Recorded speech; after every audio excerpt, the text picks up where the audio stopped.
really interesting. So welcome everybody to the webinar for the UCC. So like everything else, the rules are we have chat down here. So please, and question answers. If you have any questions, please go to the question answers, go down there and ask questions, and I'll monitor those.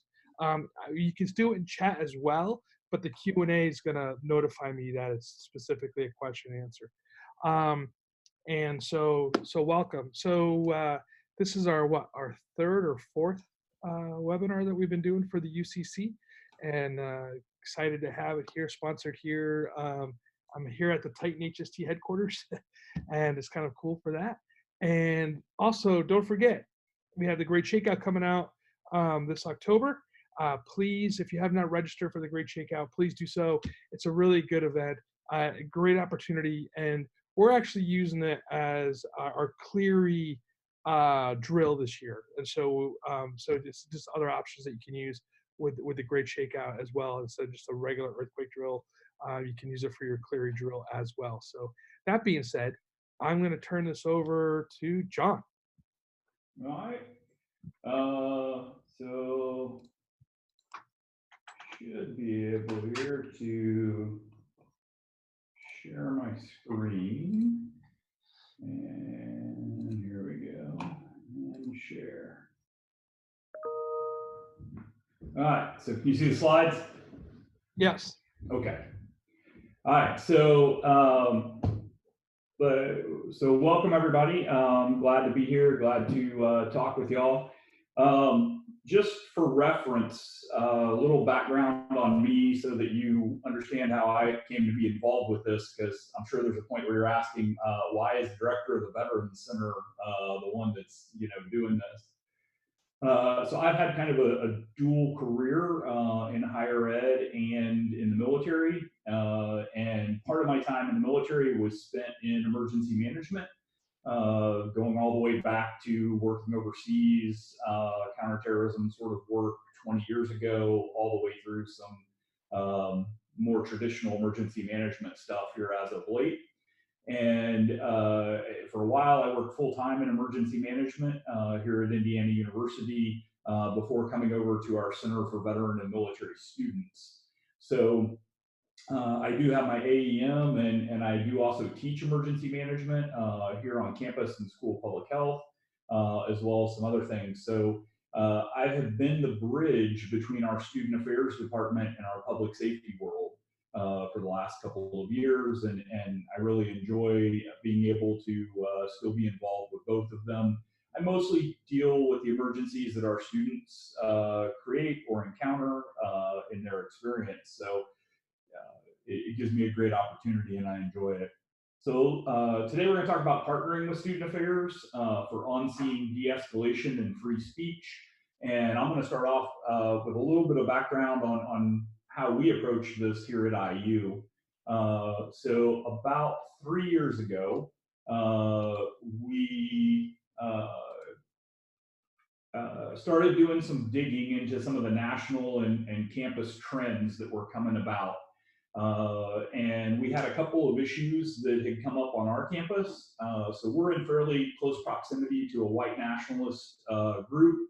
And they, from time to time, show up on campus, as well as they've made some efforts to start a student organization and some other activities in our community. We had an event with a guest speaker, Charles Murray, that I'll talk a little bit about here in a second, that really kind of drove it home. And then we started looking at some of the legal issues around free speech. And as all this was happening, Charlottesville, Berkeley, many of those sort of things were going on the national picture. And so we wanted to be aware of it and try and figure out a better way to handle it. Well, the Charles Murray event, when he came to campus, some of the pictures that you're seeing, this is the media coverage. This is what the world saw about our Charles Murray event here on campus. And as you can imagine, long lines of police officers with flexi cuffs facing off against large groups of students really wasn't the image that the institution wanted to put out there. The ones in different uniforms that are in the picture, some of those are state troopers, some of those are IUPD, We do have a large and capable law enforcement force here on campus, and this just really wasn't putting their best foot forward either. And so that when we asked the question of what happened, what could we have done to diffuse this? And one of the things we realized is that student affairs was not involved in the planning process. This had gotten a little past us because a faculty member and a faculty group had really been responsible for him coming to campus.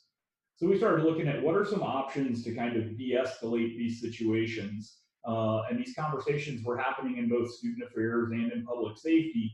And as I mentioned before, I have a foot in both worlds. And so I was able to kind of realize that was happening. We partnered Educational Advisory Board, had a webinar where they kind of talked about some other schools that were piloting these concepts of how to de-escalate protests. And then we asked some of our colleagues, we looked around to Rutgers and Florida and Berkeley and kind of what are they doing along the way. And so the question became, what if student affairs professionals were present at campus demonstrations and controversial events? As student affairs professionals, what if we were there sort of helping with the situation? What if we did our job as student affairs folks to welcome the participants, particularly the students, but also educate them and assist them about what their rights are and aren't, and kind of where those lines are drawn on campus, which gave us an opportunity then to inform and possibly redirect those that are starting to violate or considering violating policy. It would also give us a chance to monitor the situation for any safety issues. We could communicate with the administrative leadership or law enforcement when there was escalation or those safety issues came up. And so from that, what if we also reached out to those that were planning the events and protests beforehand when possible? And what if we communicated in a real-time way with public safety and administrators about what was happening? This was in line with many of the questions that both public safety and student affairs were asking. And so from that, we came up with a group, and at first it was a working title. It was called the Demonstration Response and Safety Team, or DRST. And in a moment of all honesty, we've just never come up with anything better to call it. And after 2 years of it being called that, we realized we were just sort of stuck with the name because that's what everybody now knew it as. But if we ever come up with something better, we're totally willing to change it. But the idea being we are the student affairs professionals that go out on the front lines to handle campus disruptions and safety issues. So who is the DRST? Well, it varies a little bit by year, but we have 18 to 25 student affairs professionals. They're not all necessarily in the Division of Student Affairs. So the Associate Athletic Director for Student Services and Student Affairs is on our team. We have career counselors from the Kelly School. We have orientation and first year experience folks that are not a part of the Division of Student Affairs that are part of our team. And we also now have faculty, including a free speech faculty member from the law school, and some other folks that work in free speech and online communications areas around campus that are a part of our team as well. We started training folks. Initially, it was kind of a 1-hour training and some reading to do about our free speech policies and history of demonstrations and protests. And then it really became about empowering them to engage the students in the heat of the moment to address whatever their concerns were. So what do we do as a team? Well, mostly we just stand there and watch. It's crowd observation, typically from the periphery of whatever is happening. And I'll give you some examples of this that'll be more concrete here in a second, but we watch the surrounding areas for lurkers or safety issues that might be counter groups or those that are looking to disrupt in some way. We inform participants and observers about their rights and responsibilities. What are they allowed to do and not allowed to do? Or what's going to at least get them in trouble and what's not. Sometimes they still want to do it anyway, and we understand that. Our job isn't to stop them. We're not restraining anybody. We're not physically stopping anybody from doing anything. We are solely there as an advice giver in that sense. We are able to engage and de-escalate when some, if protesters and counter protesters are, escalating a situation. We can step in and try to de-escalate that. And we can monitor the overall events, hostility, mood, and then we engage with the event leaders. And this has really been probably our strongest area, is even when they're not students, we've been able to engage with the event leaders. And if they say the plan is to go to this building, then go to that building, and then they're going to do this, and they decide to go to a different building in the process, we can tell them, if you go to that other building, you're going to get a different reaction, and here's what that reaction is going to be. And so although, for instance, we have a policy on our campus about disrupting the normal business of the university, which includes teaching. So if students go into an academic building and start chanting or protesting or any of that, then they're very likely going to get IUPD involved, and they're going to wind up in trouble. Our main administration building has a little looser interpretation of that, and is willing to let students come into the hallways on a fairly regular basis in order to chant and protest and whatnot without law enforcement being called. As long as our team is there, as long as things are orderly and not destructive. And so we have that conversation with student leaders when they say, hey, we're going to go to the main administration building. Oh, now we've decided we're also going to go to the media school. And it's like, well, you're going to get a very different reaction at the media school than you get there. And are you prepared for that? And are you ready for that? So we can have some of that on the fly conversations and event planning with them. We are big on the safety of our team. At no time does anybody on the DRST take any action that could put themselves in danger, and every member has the right to just walk away at any moment from anything without having any obligation to stay. We are working publicly on behalf of the VPSA, and I think it's important we say publicly. We're not there to spy on students. We're not there to report back on what's happening or who's leading things.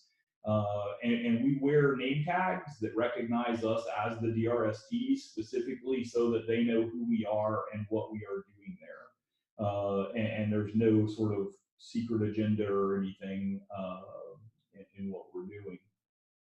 Our team's basically organized. We have two coordinators, myself and our Associate Dean of Students and Associate Vice Provost of Student Affairs, Kathy Adams-Reeser. Is the other coordinator, and our job is sort of the organizing, training, planning of what we do. We have team leaders, which are some of our experienced student affairs staff and folks that have been on the team for a couple of years that will be at each event. Typically, it's me or one of the assistant deans. There's been a few times we've had some other smaller events where it's not been one of us. And then we have our team members that are there. They generally work in pairs, so they always have somebody that can observe, what's happening and going on around them. And then for communications, we use group text or a group messaging app. We use GroupMe a lot of times, and we all joke about it, but we use hand signals, which when I first said that, everybody thought we were going to have some fancy coded hand signals for how we do things, and it's really just a matter of pointing and saying, are you going over there, so that you can yell across a group or something in the moment.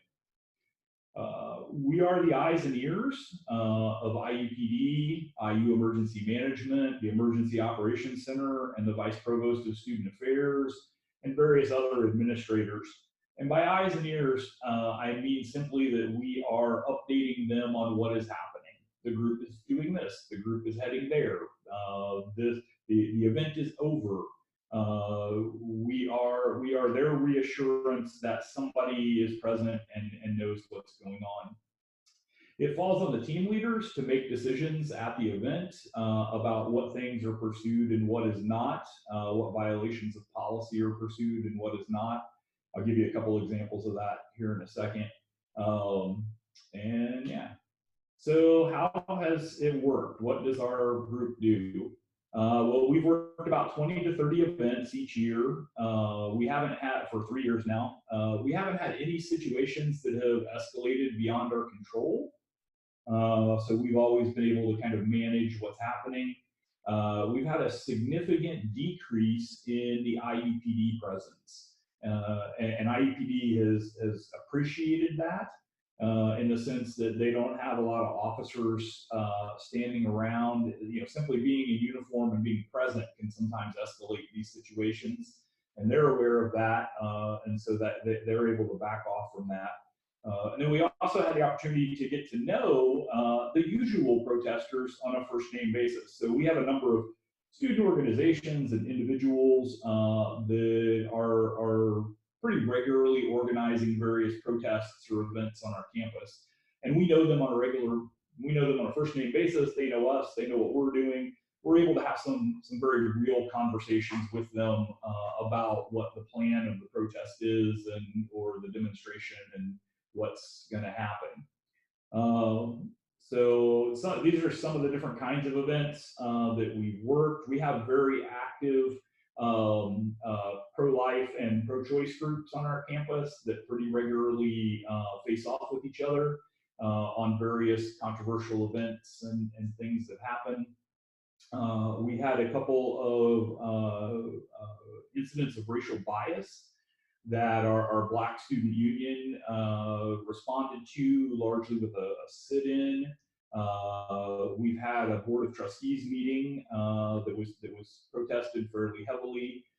On the verge of a social media trend that started a few years ago and came about, there was you may remember a Punch a Muslim Day that happened to coincide with an event that was happening on campus where our Muslim Student Association was having an Ask a Muslim booth on campus. And so there was some concern about those things going together. Our State of the Campus address. We've had a number of national politicians that have come in the last couple of years.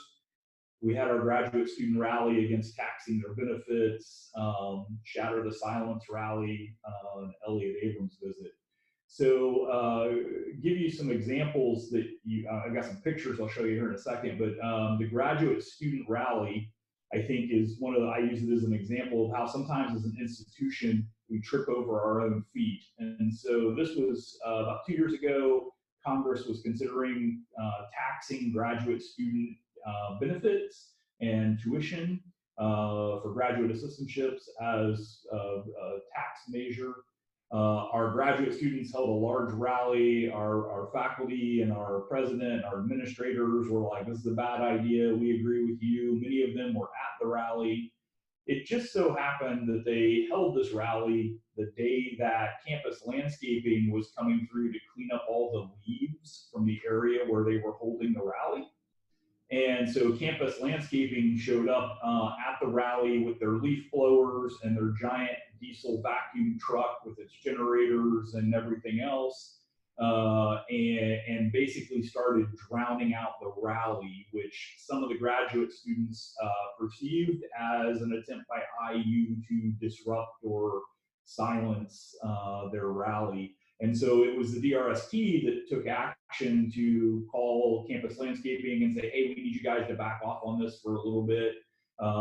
We got vice presidents and people out here that, if you need that sort of authority, we can put you on the phone with them. And we were able to push them off and out. Shatter the Silence rally was a rally on campus about Title IX hearings and sexual assault, sexual violence on campus. And it was very much aimed at the institution and some concern over decisions made by the institution related to Title IX. And we still showed up to support those students' rights to challenge the institution. Which really kind of sent a message to the campus about, as long as you're within the rules, we're going to support you regardless of whether you are protesting us or you're protesting a national issue, you're protesting, even another student. As long as you're within the rules, we are here to help with that. And so here's a couple examples. Our pro-life group on campus about once a year brings in a off-campus group, and they reserve a space and they set up these giant posters and attempt to talk to students. And when they do that, the pro-choice group has a tendency to show up and counter-protest them. And so we go out to the event and make sure that the situation is handled appropriately. They also had a panel to talk about abortion. And so the panelists were from various pro-choice and pro-life groups. It was a fairly large event, and none of the observers, none of the people that were there for it got carried away, although they had a little bit of a challenge moderating the people that were on the panel, but that wasn't our responsibility, so we didn't have to worry about that. This is a picture from our Black Student Union that led a sit-in. This is our main corridor of our campus library. This was in response to some racially biased incidents that occurred on campus. And we heard about it a little bit before it happened, a couple hours before it happened. I put in a phone call to the dean of the library and said, hey, this is going to happen in your space. DRST is going to be there. And so she actually went out of her way to let the library staff know that this was going to happen. And when the Black Student Union showed up, you can't quite see it in this picture, but they left the sides free for people to move back and forth, so they weren't completely blocking the entryway. And we had that conversation with them that if it still allows free access for people to walk around you, then you'll be able to have your event. Nobody's going to call the police or anything like that. And they did that, and they occupied the space for several hours as part of their program that they did. This is actually our Board of Trustees meeting. It's happening in a room behind the folks that are holding up this banner. They showed up about an hour before the Board of Trustees meeting and waited for the trustees walked through the spot to walk in there. And they held up this sign, and then they went into the meeting, and there was some concern that they would be disruptive in the meeting. We had talked to them. This is a group that we know, and we've talked to them before. And they said that was not their intention. They knew the rules. They knew what would get them asked to leave or told to leave. And they just waited till breaks. And during breaks, they would, attempt to talk to students or faculty members or trustees during the breaks as time allowed. And they did so in a very respectful manner. And so this is another event we had on campus. This is a former governor and senator who came to campus to talk right after some of the national gun violence had occurred. And he's been a proponent of stronger restrictions on gun purchases and gun laws. And he came here to, that wasn't what he was coming to talk about. But because of that, there was some talk that he might be targeted with some protests or disruptions or questions at that point. And so our team went to the event and was present, and everything was orderly. The faculty members who organized it told us when we got there, they said, just breathe this a sigh of relief to know that somebody with some experience doing this is going to be here to handle this, because the faculty members were, although they were competent in the topic matter, talking about the White House and Washington, D.C. politics, they weren't necessarily comfortable if some sort of disruption occurred of some sort. And so we were there to support them in that. And so here's kind of what I think is our textbook example of how this works. We had a faculty group that invited Elliott Abrams to campus. He's a nationally known conservative, but not particularly known among students for the most part. He served in the Reagan and Bush administrations, and I believe he currently has a minor role in the current administration. now, but he was invited by faculty in a speaker series that's kind of known for bringing controversial speakers to campus. He talked to a class in Indianapolis on our Indianapolis campus, then he came to Bloomington and talked to some classes here, and then there was a public session that afternoon. And although there wasn't a lot of publicity about him coming beforehand, word spread quickly when he came, and there was a group largely led by other faculty who showed up to protest him and some of his views on both Central America, South America, and Muslim countries that he is known for. And so he was involved in the Iran-Contra scandal, for those of y'all that are old enough to remember it. And we had plenty of faculty members who did remember that, and they were here to protest that as well. And so the afternoon event, we had worked with the faculty beforehand, and they were not able, they didn't think they would have that many folks show up because they weren't really counting protesters as people that would show up in their numbers. And so they took this classroom. This is actually almost the entire extent of the classroom. Holds about 60 folks that they were planning on him having a public speech that afternoon, or event that was open to the public. And they figured they'd have 30, 40 people show up. Well, they filled the classroom with folks that were there, and we drew the line because of fire code at not letting anybody in above what the allowed number was. And so some of the folks that showed up were folks I knew. They'd been involved in campus protests before. They showed up, they came straight up to me. They were like, hey, here's what we're going to do.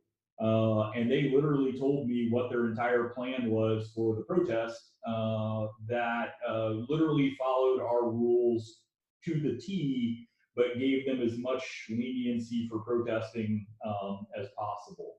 And so about 10 minutes into his speech, maybe less than that, about half of the room all held up these signs. And all these signs, you can't read them from this direction, but they all say different things about his role in various scandals and the Iran-Contra scandal and some other things that he has said.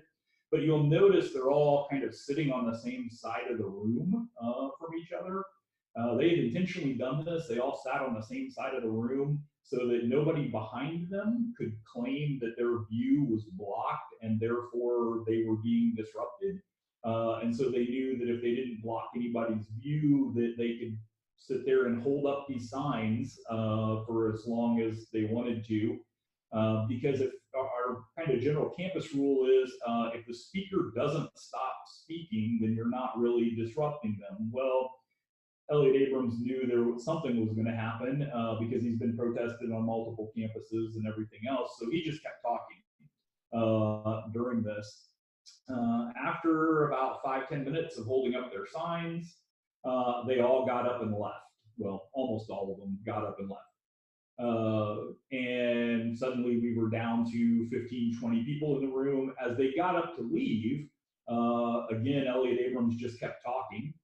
And also, we don't have any rule against leaving in the middle of an event. So the students weren't breaking any rule by doing that, so long as they were doing it quietly and whatnot, which they did.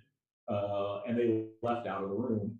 Now, I said before, I'll tell you, we kind of make some calls about what rules we're gonna enforce and what we're not. So the back of this classroom is all windows, and after the protest group left, one of them circled around the outside and began taping the signs up to the window on the outside, which you can just barely reach that high from the outside where he's putting those out. And of course, nobody can see them except Elliot Abrams, who kept talking and didn't stop. And so it wasn't a disruption to him. And I turned to the dean of the building that they were in, the school they were in, and he said, well, they're not allowed to tape anything to the walls. And I said, do you want me to enforce that? And he said, no, we'll just take them down later. And I said, okay. And so, we made a call whether or not, taping these to the window was worth having an argument over, and decided that it wasn't in that moment. So what are some of the things that we've learned from these events? There's a few things we could do better. Spontaneous response, we're still working on. So we've had events where suddenly there's a protester in the middle of campus about something, and we send out a group text to the team and say, hey, anybody that's available, come down and meet up. We're going to do this. We also get a lot of questions about the speech and space guidelines. So for instance, what is a public sidewalk versus what's a city sidewalk versus what's a campus sidewalk, which all have different sort of definitions and different policies and rules. And what spaces can we regulate, what spaces can we not? And so we have those conversations with IUPD, much of which is very much based on our Clery Act reporting. But our team is aware of those, but we spend a lot of time explaining those things to people. And so we know we could do a better job of how we communicate that as an institution. We have student groups on a regular basis. Our county courthouse is 4 blocks from campus. Our city hall is about 6 blocks from campus. It's not unusual for protests to start on campus and then march to the county courthouse or city hall. We stop at the edge of campus, but at the same time, the student affairs side, if that's our student organization that has organized this event and is now going off campus, we always have some questions about, should we follow them and observe them? Do we have a role off campus? And we haven't quite defined that yet. But as of right now, we do stop at the edge of campus. We also realized fairly early on, and we're working on this now, there's a need for campus-wide education about what are the rules and what sort of protesting can you do and not do. Because sometimes we have some very outdated things. We recently had an incident where a well-meaning staff member told somebody at an event they weren't allowed to do the thing that they were doing, and if they wanted to do it, the only place they could do it is in our designated free speech location. Our campus hasn't had a designated free speech location in years, as most large campuses don't, and they kind of shoved this person out and told them they couldn't be there doing the thing they were doing. So again, it's about staff training and making sure that people are aware. We also have a need for a little bit better documentation, and by that I mean we have about 8 different processes for reserving spaces and rooms on campus, and so sometimes we don't hear about an event unless somebody happens to tell us or notify us. One of the things that we struggle with is the continued use of outside professional groups. So outside professional groups have a political agenda or a social agenda that they want to push, and they will basically tell a student organization, if you go reserve us space in your name, we'll show up and take care of everything and we'll pay you to do that. And so student organizations reserve them a space, they show up and make choices that are against our policy, and the student organization then gets held liable for that. And so having those conversations with them beforehand is really important. And deciding which potentially controversial events are worth being at. After a couple of years of doing this, we started to figure out that some events we thought would be really controversial aren't, and others are, and so we have to be prepared for that. We also learned that no 2 events are the same, and having that awareness and understanding. One of the other pieces that goes along with it is checking our own reactions in politics at the door. So we tell. Sorry to interrupt right now, but there was a question. Okay. I think that's a good timely spot for it. Sure. It says, do you respond to employee protest as well? Example, like unions or in the midst of negotiations. Say the question again for me. Sure. It says, do you respond to employee protest as well, such as unions and negotiations? Unions, we've not had a protest related to that. Employee protests, we have employees involved in many of the protests that we are at. The grad student taxation protest, most of those grad students are employees. They are graduate assistants and hourlies and temporary student workers and all that. So it's not unusual for us to have employees that are at the protests. In fact, one of our protest leaders for the Elliott Abrams protest is an employee here on campus. And so we do, it's not in our realm to ask if they're on their lunch hour or on a break, or if they have the day off while they're doing that. That's not really our role, and we wouldn't want that role. But we do, you know, if they have questions about what they're allowed to do and not allowed to do, we will answer those questions as well.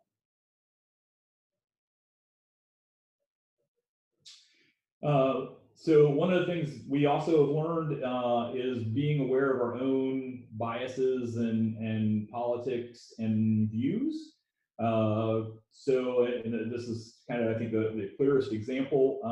We had a protest against military action in Syria a couple of years ago. And clearly I, as the director of the Center for Veteran and Military Students, probably wasn't the best person to lead that. On that team. That would just be a distraction to the work of the team, to have the person most identified with veterans and military presence on campus being the person leading the team. And so I made sure I didn't go to that event, and that we had other team members that were there working it. We also make sure we don't get frustrated when we trip over our own feet as an institution. Sometimes facilities and IUPD don't always communicate with each other very well, and so we try to work with our campus to get those things to happen. Overwhelmingly, our reaction from students has been very positive in general, and what I summarize as a general feeling of support that comes from the students. They're generally excited to know that somebody is there to advise them. And we always tell them, we're not there to stop you from doing anything. We're just here to give you advice and answer questions as you need it. And we've had positive reactions from faculty and administrators who we've planned events and worked with.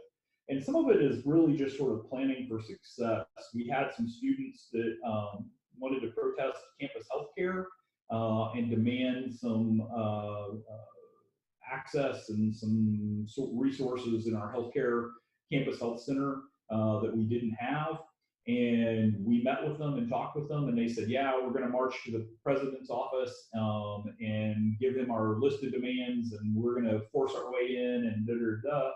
And I said, well, you know, let me make sure the president or somebody's going to be there. And they said, oh, sure, yeah.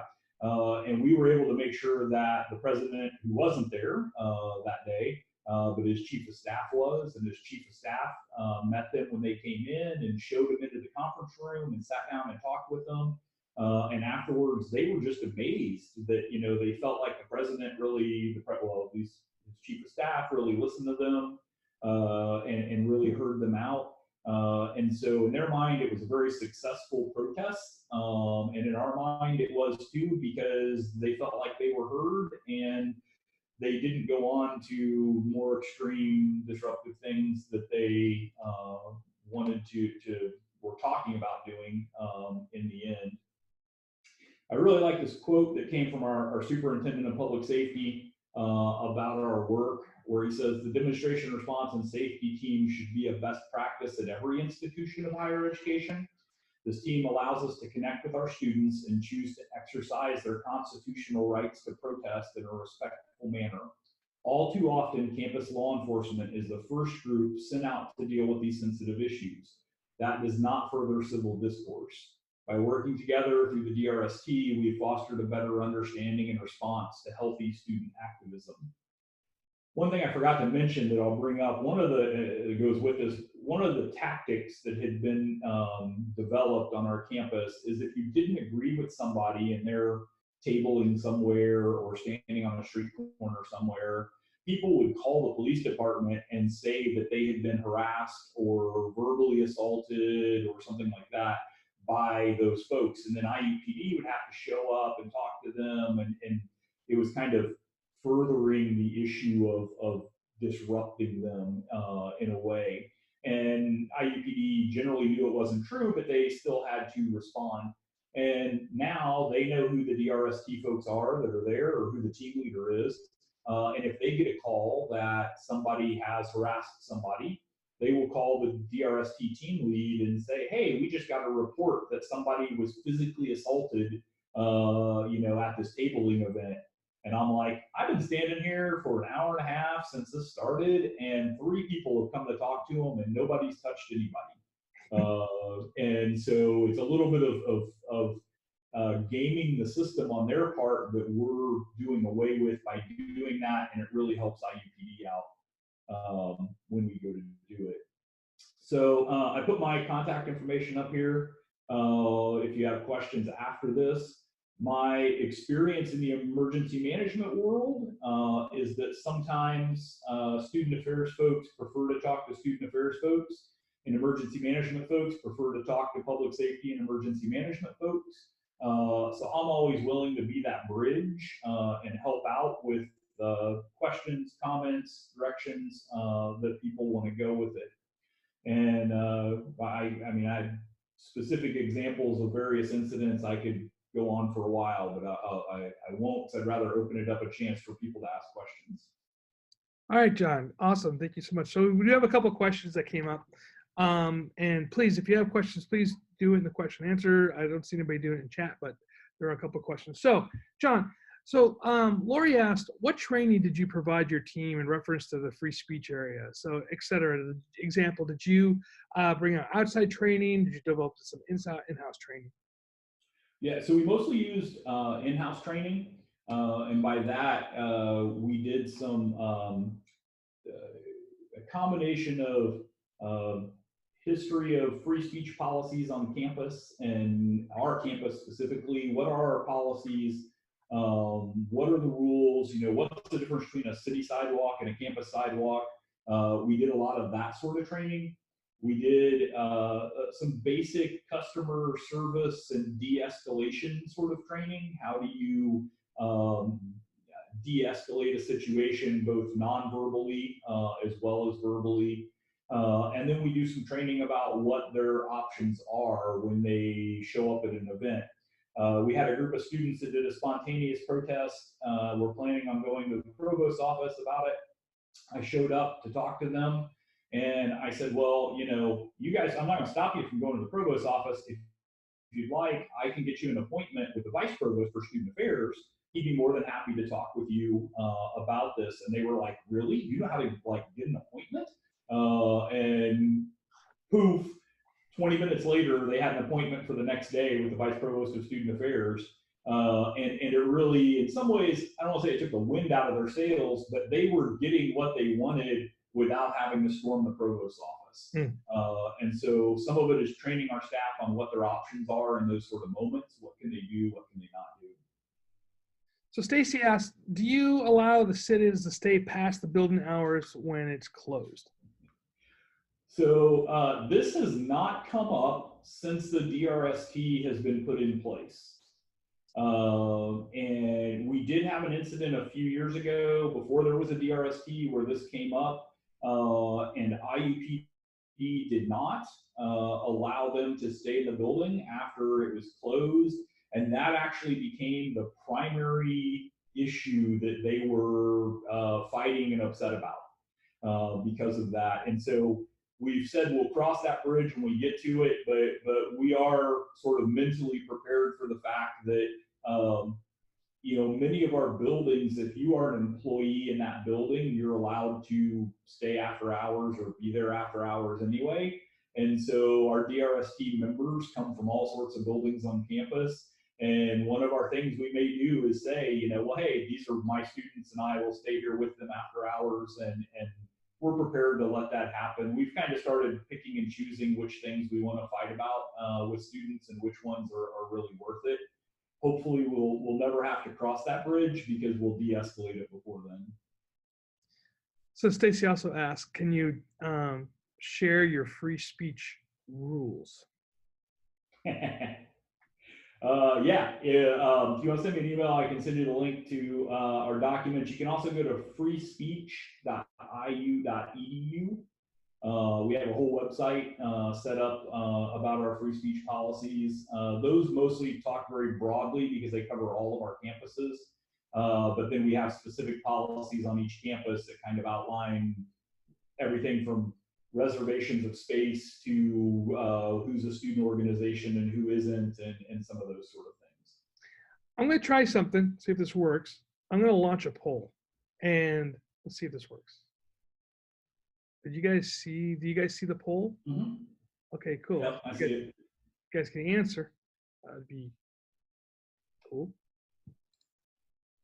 So, got 29 participants, and so we'll see how we get. Wow, that's a good number of people so far that do participate or do include student affairs in their planning and whatnot. So that's 95% of the people who did this. All right, awesome. That's kind of neat. I'm gonna share results. All right. In case of, this is another question. I'm not sure who asked it. Anonymous. In case of the events booked by students or for outside parties, who pays the additional security, staff cost, so forth and so on? Do you charge back to the event booker / student group? I'm not sure what DRST is, but that was in there as well. Yeah. So our policy, the way it's set up, a student organization or an outside entity that wants to book a space is responsible for all nominal costs that go with that space. So if a student organization wants to book a classroom outside of class hours, there's no cost that's associated with that. I don't think we've ever had somebody want to book a classroom that's not a student organization outside of those hours. I think there is a slight cost that's associated with that. They usually want our larger spaces like the auditorium or some of our spaces like that. It doesn't matter what you're opening the doors of the auditorium for. It's automatically like a couple of $1,000 charge to open the doors of the auditorium, which is our 3,600 seat space on campus. And if you're a student organization and you have the money and you want to do that, you can. You are responsible, the student organization or the renting agency, for all services, safety, security costs inside of the venue.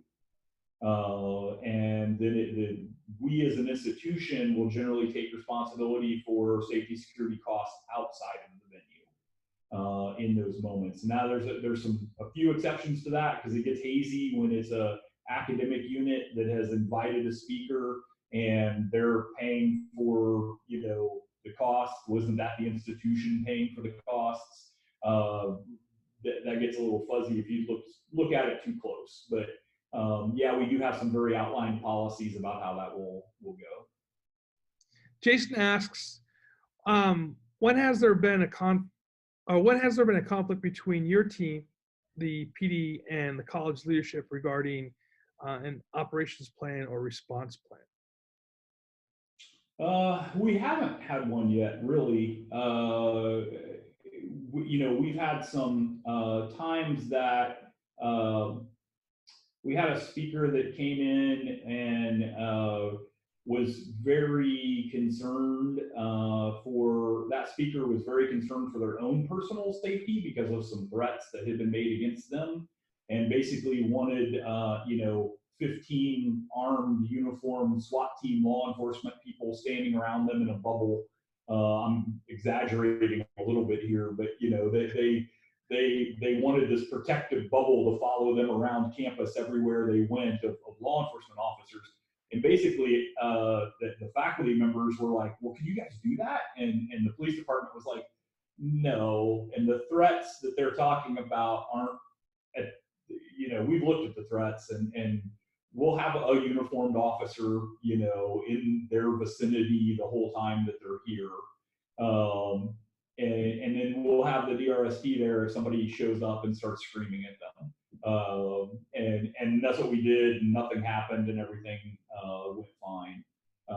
If anything, the biggest challenge we've had is that with a number of speakers, the faculty have said, I don't know, we don't need to have law enforcement, and it's just going to be, a few students that'll show up to this. And then we come in and show them, here's 2 student groups that are already planning on showing up to protest, and you have all this social media buzz about it happening, and here's what they're going to do.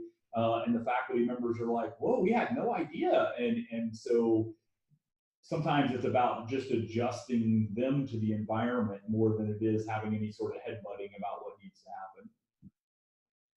Awesome. Doesn't look like there's anybody else have any other questions out there.